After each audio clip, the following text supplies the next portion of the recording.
In December of last year, a major step in making equity a reality for residents of Montgomery County took place with the signing of the Racial Equity and Social Justice Law.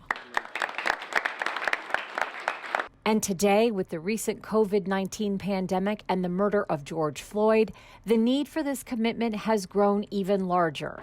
The measure was spearheaded by Nancy Navarro, who was council president at the time the bill was introduced and approved. This has been hundreds and hundreds of years in the making. And so I think it's so important for governments, in this case, local government, to literally be forced to examine data every time they're going to make a decision.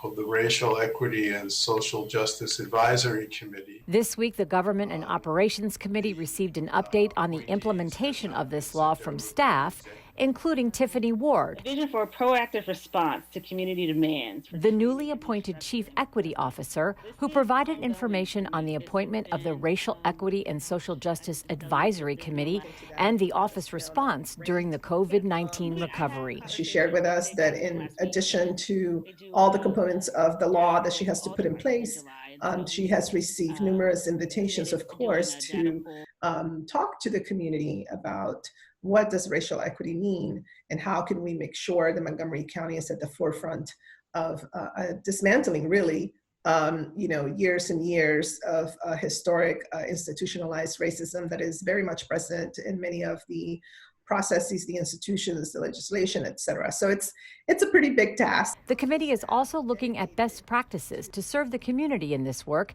to dismantle structural racism. We discussed this idea of standing up a racial equity team to deal with the crisis at hand while Ms. Ward continues to work on all of the other pieces to structurally put in place the legislation. So we're going to try to pursue that as well.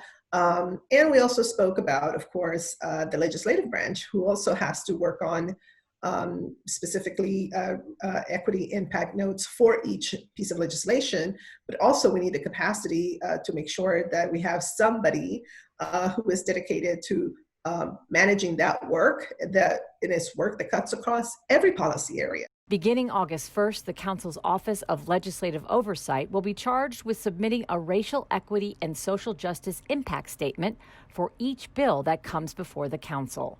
Reporting from Rockville, I'm Susan Kenedy.